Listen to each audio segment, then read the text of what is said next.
What's up? Ladies and gentlemen of YouTube, Boogie298 coming at you live once again through the power of the internet. And I'm officially getting too old for this crap. I am 48 years old. I think you can start to definitely see it with the gray in the beard, the wrinkles on the forehead when I do this.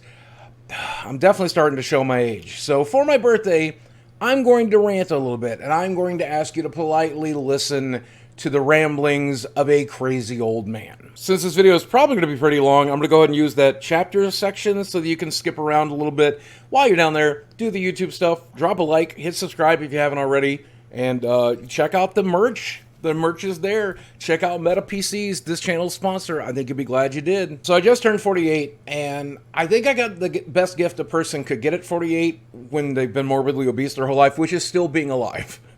Because let's be honest, there are a lot of old people, there's a lot of fat people, but there's not a lot of old, fat people. And if you really think it through, I outlived the majority of my role models, whether it would be Chris Farley, John Candy, Sam Kinison. I was older than all of those guys. I'm currently older than all of those guys were when they died. So, maybe I got lucky. Maybe it's just I did way less drugs than them, which is to say no drugs at all. But still, I'm so lucky to still be here. And I never thought I would live to be 48. I had no intention to live to be 48. You know the saying, live fast, die young, leave a beautiful corpse? Well, I was going to leave a really fat, disgusting corpse. But I had no intention to hit middle age, certainly ever become a senior citizen. I still have no intention of becoming a senior citizen, but God, it looks like it might be in the cards, so God help us. And the world has changed so fucking much in these 48 years. I mean, I was born into a world that we had Jimmy Carter as president, and then I survived Reaganomics, I survived Bush Sr., I survived Bill Clinton bankrupting this nation by signing NAFTA. I don't want to get into the politics of it, but obviously politics is something that rules the current day. And back then I thought I'd seen the worst of it, and I was so wrong. Wow, was I wrong? I think every young person looks at their golden years and thinks, the world's going to be better, and it's going to be better for me. I do not believe that the world is better. Certainly not for me. But that's okay. Maybe it is better for someone else out there. Maybe someone else out there is doing really, really good with the current political climate. I kind of find it a dystopian nightmare. But whatever. But that leads me to my first piece of wisdom that I have from this video. One of the things that I've learned throughout the 48 years of my life, which is don't look forward to the future. Because the future is not guaranteed. You have no clue what the future might bring. It could be better. It could certainly be worse, right? If you're waiting to live in your golden years, I have bad news for you. You are currently living in your golden years. You're never going to get younger. Your body's never going to get more fit, more healthy, better. The world's not going to necessarily shape to fit you better. Today is maybe one of the best days of your life, so you better find a way to enjoy it. Even if it ain't that great, you better find a way to enjoy it. Relatable example here, when I was at the top of the YouTube game, all I could think about was when I finally get to slow down, and I finally get to retire, and I finally get to enjoy it, and now I've slowed down, and now I'm retired, and now I get to enjoy it, and you know what? I wish I was back on top of the game every day. I can't bring myself to do that grind anymore, but boy, I wish I had the money coming in, I wish I had the audience, I wish I had the ability to entertain those people. I'll always regret not doing more while I had it. And the way I'm employing that wisdom right now is to play as many games as I can, spend as much time with my friends as I can, make as many YouTube videos and do as many live streams as I feel like I comfortably can, hitting the gym as often as I can, because again, I have no clue what the future is going to bring, right? Today, got to make the best of today, enjoy today, and I hope you do too. I mean, we all have to work, we all have to bring in an income, but the time that you do have in a day to enjoy, try to enjoy a good show. Try to enjoy time with your partner, with your family, with your friends.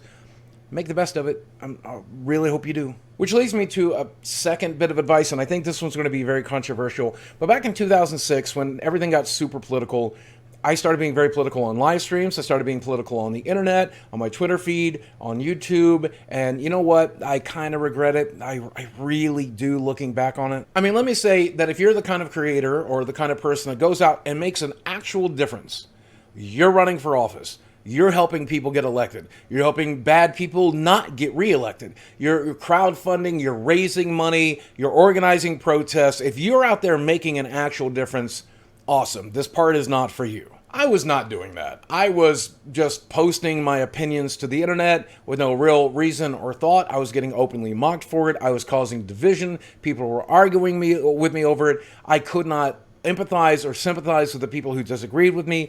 I was just an alienating, frustrating person. And I spent a lot of my time doing this over the last 6 years. Time I'll never get back, you know? It would be different if I was actually making a difference. I was not. I was just adding to the seeds of division in this country, and I really regret it. It was terrible for my mental health. It was terrible for my audience. It was terrible for my career. It was terrible just all across the board. If you're that kind of person, actually go out and make a difference instead. But if you're spending all day listening to an echo chamber creator that you love, whether it be Tucker Carlson or Hassan, and you're not actually using that as an inspiration to make a difference, then maybe don't. I regret it. Maybe you will too. I mean, it's also important that we have warriors out there fighting for human fucking rights in America right now. But hey, I'm not going to be one of them because I'm fat and old. Now, if you're a fan of the channel, you'll know that in 2020, I, quote, retired. I used to do 5 live streams a week. I used to post 4 to 5 videos a week. I used to really hammer at this job. And in 2020, I decided instead that I would focus on my mental health. I would focus on getting into extreme therapy. I would focus on getting better and fixing myself. And that meant taking a huge step away from the internet. Though not Twitter for some reason. I should have definitely stepped away from Twitter as well. But I did just about step away from everything else. And on some days, I really, really regret that decision because it created a steady decline for my YouTube presence, my online presence, the number of views that I was getting, certainly the amount of money that I was making. And I sure could use that money these days.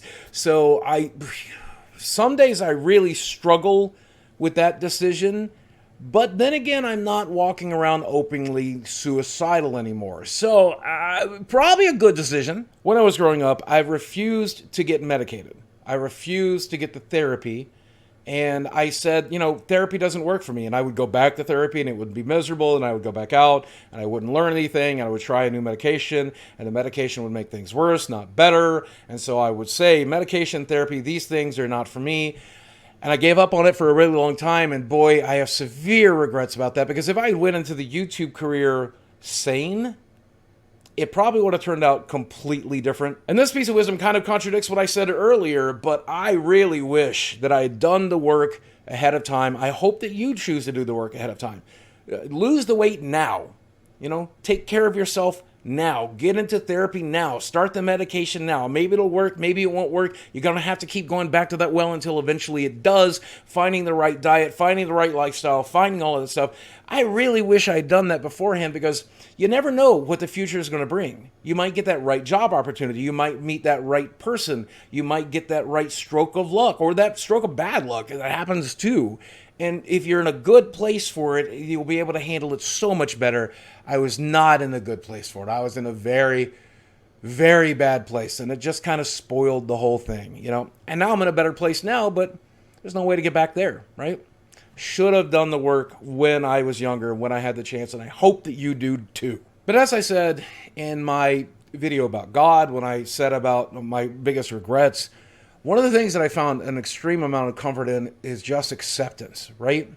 I mean, when we take a look at these pictures from the James Webb Telescope, we can realize exactly how small and how unimportant we are in the rest of the universe. And when we begin to accept and understand that life is just what life is, right? We can't really control it. We can't control the universe. We can't control even some of the smallest aspects of our lives. When we can't control those types of things, learning to accept it, learning to become water, learning to become just letting it go and going with the flow and learning that acceptance is so healthy for me. It's so good for me. And maybe it's right for you too. There's a reason that every recovery program, whether it's Overeaters Anonymous, Narcotics Anonymous, all of these anonymous programs, have you handed over to a higher power. And it doesn't have to be God. It doesn't have to be fate. It could just be the universe itself. Or just acceptance, understanding that there's so much stuff that's out of your control that if you try to control it, you're going to drive yourself crazy. There's a tattoo I've wanted to get for a really long time. It's just way too long, but it's the phrase that no amount of regret can change the past and no amount of worry can change the future. You just got to enjoy what you're being put through, whether it's positive or negative, whatever is going on. You have to learn to accept it. You have to learn to love it, because there's no reason that tomorrow you won't wake up dead. There's no reason tomorrow you won't wake up at all. This might be the last day of your life, no matter how miserable it is, right? So love it. You gotta love it. You gotta love it, no matter how shitty it is. And some days can be really shitty. I think we can agree. If you are a control freak, try to control the things that you can control, which tends to mean your own mind and your own body, and do it in a healthy way. I'm not saying develop anorexia or bulimia. I'm not saying develop neurosis, but I am saying that you can choose to be healthier, you can choose to be better, you can choose to be calmer. This is basically everything outside of your skin you have no real control over, and a lot of things inside of your skin you don't have control over. But this and this can be something that you can learn to control, and I hope that you do, because I needed that too. And I've learned to mostly control it these days. I think I'm probably doing better than I ever have in that regard. Time will tell.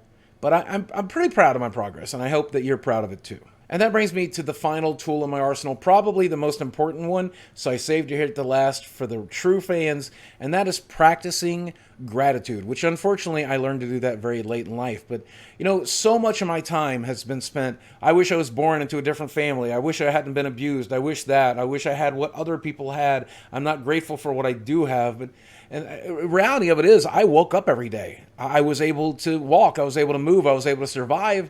I was able to find myself in one of the most fortunate places that people could ever be, which is creating online content for a living. And sure, like, I don't have the audience that I used to have, and I squandered a lot of that, and I'm upset at myself with it, and I beat myself up for it all the time. But if I show gratitude for the audience that I do have, the people that made it to this end of the video, show gratitude for every like, for every online interaction I have, for the comments that you leave, for when you choose to mess with one of my sponsors or check out my merch, whenever you choose to do that. If I show gratitude for that, if I show gratitude for the fact that I get to wake up every day, I get to focus on my mental health and my physical health, I get to do this as a job, and I also get to entertain you in the process, and I earn a reasonable amount of money doing it, I'm one of the luckiest people in the world. When I wasn't grateful for that, when I didn't show gratitude for that, it hurt a lot of people. It really did. But now that I started to show gratitude for it, it seems to bring a lot of people joy, especially me. I hope you can apply that to your life. You're lucky every day to be around that person that loves you, to be around that family that loves you, to wake up and be in good health, to have any job these days, to have some money coming in, to be able to survive, to be able to feed ourselves, to have running water, to have the lights on. What a miracle that so many people throughout history, they look at our lives and marvel at it, and yet we become numb to it.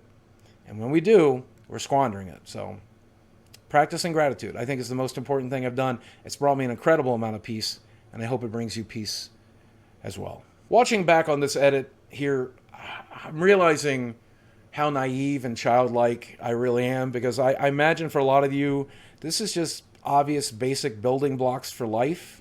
But if there's any of it that you're missing, and I'm able to teach it to you because you're childlike and naive like I am, then maybe it can help a little bit. If nothing else, I hope it shows my point and growth.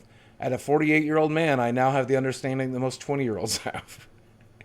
Being sheltered, having arrested development, it can definitely affect your life, and it definitely affected mine. But you know what? By God, I'm getting there. I'm becoming the person that I want to be, and I hope that you're enjoying watching. Guys, thank you for celebrating my birthday with me. Thank you for letting me turn 48 on this wonderful platform. Thank you for 16 wonderful years, and who knows, here's to 16 more if we can do it. Guys, as always, thanks for watching. I love you very much, and I will speak with you again soon.